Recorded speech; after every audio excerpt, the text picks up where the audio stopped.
Bonjour, c'est Roman Fressinet et je vais vous raconter la fois où j'ai détruit un mariage qui allait très très bien.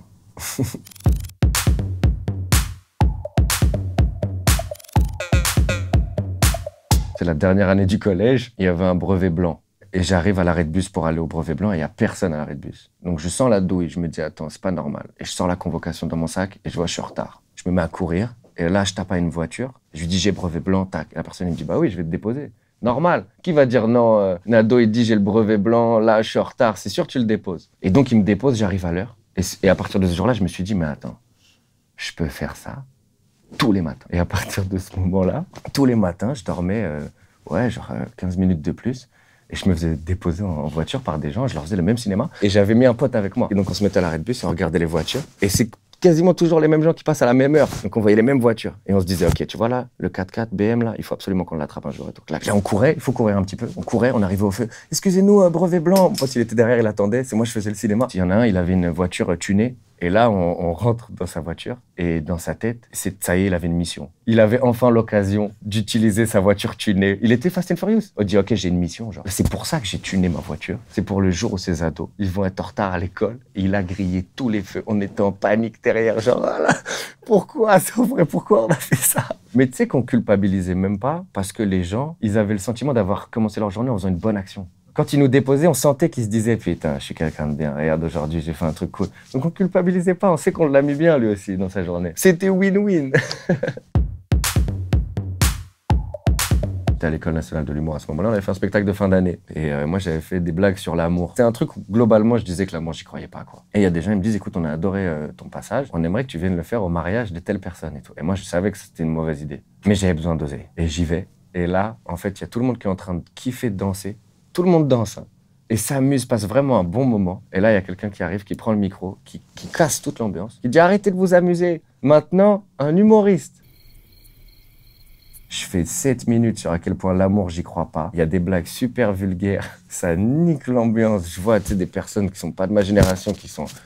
Genre, je détruis le mariage. Et là, l'autre, il reprend le micro. Et maintenant, on redanse. Et là, il n'y a plus personne qui a envie de danser. Et j'ai même pas demandé l'argent. J'ai voulu croiser aucun regard. Je suis parti. Et plus tard, le gars, il m'a dit, en passant, tu sais, on t'a jamais payé. Je dis, me parlez pas de ça. Je peux pas prendre cet argent. J'en avais besoin, mais je me dis, je peux pas. C'est ça. On m'avait dit que je jouais pas assez, quoi, que c'était pas assez incarné ce que je faisais sur scène. Je mettais beaucoup de temps à écrire et je venais, c'est un peu comme si je déballais mon texte comme ça, quoi. Donc les textes, ils étaient bons parce que je m'étais tué sur le texte, mais les gens me disaient, envoie-nous le texte, hein. Si c'est pour nous le livrer comme ça, on va le lire de notre côté, tu vois. Puis nous fait pas vivre le truc, tu vois. Et je me suis dit, bon, faut que je trouve un moyen pour que je crée plus de contacts. Et la stratégie que j'avais trouvée, c'était de répéter devant un arbre, quoi. Jusqu'à ce que j'ai le sentiment qu'il m'écoute et que je capte son attention, quoi. Et donc j'étais là, dans le parc. Il y a plein de gens qui faisaient des trucs un peu ridicules. Et j'étais le plus ridicule de tous, quoi. Un arbre, c'était toujours le même. Et là, quand je suis retourné à Montréal, je voulais aller le voir et tout. Genre, c'est un contact là-bas que tu vois, que je suis obligé d'aller voir, sinon... J'avais choisi cet arbre parce que c'était le seul qui n'était pas au bord d'un chemin. C'était le seul, on ne sait pas pourquoi. Il était hors des sentiers battus. Et je me suis dit, ah, il a un truc un peu... Il incarne un truc... Et en vrai, il était en meilleure forme que tous les autres. Ouais, j'ai fait chinois LV2. En fait, l'idée, c'était à la base, c'était pas bête, hein. C'est que si, en vrai, j'avais su parler chinois, ça m'ouvre un monde incroyable. Mais le problème, c'est que moi, je suis un paresseux de fou. En fait, le plan était bien, mais il n'était pas adapté à l'individu. Et donc, je fais du chinois par correspondance. Tu vois, donc, va apprendre en plus le chinois avec juste des disques audio, tout seul. Tu dois te mettre toi-même la discipline, t'as 15 ans. Et t'as des grands carnets comme ça, et tu dois juste envoyer des devoirs comme ça, mais aucune discipline. Et attends, imagine le rêve, c'est que ça m'enlevait toutes les heures que les autres avaient en espagnol. Des fois, je finissais à 13 heures, tout le monde avait encore 3 heures, je leur disais, allez, ciao, je vais regarder Dragon Ball Z avec un pot de Nutella comme as. Mais ça m'a rattrapé, parce que c'était ma LV2, donc j'allais la voir au bac et tout. Et donc là, forcément, je me suis retrouvé avec une professeure particulière. C'était des 3 heures de chinois, et je devenais fou, quoi. Et chaque leçon, on a recommencé la même leçon. Genre, j'ai jamais appris un truc. Mais j'ai eu 10 au bac. Mais je pense qu'ils m'ont sauvé. Genre, il a fait chinois, on peut pas lui niquer son bac, parce qu'il connaît pas, tu vois.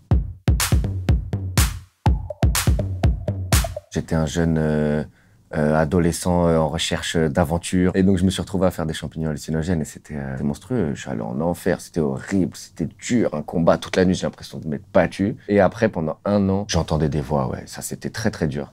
très très dur. Il y a un mot pour ça, il paraît que c'est fréquent. En fait, c'est un truc où tu as le sentiment que la réalité autour de toi n'existe pas. Mais ça fait peur, tu vois. Moi j'avais des grandes phases où j'avais l'impression que les gens, ils n'existaient pas. J'arrivais pas à me prouver que les gens, ils étaient vrais et tout. Et en plus, il y avait les voix, c'était horrible. Et puis le truc, c'est que j'avais peur d'en parler. Il y a une espèce de tabou autour de la maladie mentale, quoi. Il faut faire très attention, c'est fragile de fou, là. En fait, c'était pas je marche dans la rue et j'entends ça va, Roman? Non, c'est en fait quand les gens, ils me parlaient, c'est comme si il y avait une autre voix qui s'ajoutait et que cette voix voulait absolument me faire du mal. Et donc, ça détournait tout ce que les gens, ils me disaient comme des attaques très personnelles, mais super précises, tu vois. Et donc, ça me mettait dans une espèce de paranoïa. Puis j'avais mal, je souffrais, en fait. Après, peut-être, ouais, 1 an et quelques, c'est parti, quoi. Je viens de faire à ce moment-là une émission hebdo du Jamel Comedy Club. Et je pensais vraiment que ça allait mettre un peu de lumière sur moi. Et en vrai, ça passe un peu inaperçu. Et mon passage, il est pas vraiment bon. Je suis dans une vraie phase de remise en question. Et je suis posé à une terrasse. Il y a un mec qui vient me voir. Il me dit, ça va marcher. Je dis, de quoi? Il me dit, tu fais des trucs un peu artistiques, ça va marcher. Et il m'a dit, ça va commencer à Montréal. Un monsieur que tu as déjà rencontré, ça va être compliqué, il faut s'accrocher. Mais tu vas voir, si tu reviens au même endroit dans 3 ans, tu te diras que j'avais raison. Et finalement, après ça, je suis retourné à Montréal. Un monsieur que j'avais déjà rencontré a participé à mettre de la lumière sur moi. Je suis revenu. Après, ça a été compliqué. Enfin, tout, mais mettre des détails très précis. Tu vois, la couleur des cheveux de la personne de qui il parlait, des détails très, très précis. Et moi, tu sais, à ce moment-là, tu prends une petite... Donc, mais tout est arrivé dans l'ordre. Et je me suis retrouvé vraiment 3 ans plus tard sur ce café, sans faire exprès, tu vois. Et je me suis retrouvé tout seul et c'est revenu dans ma tête. Et je me suis dit, ah, c'est fou.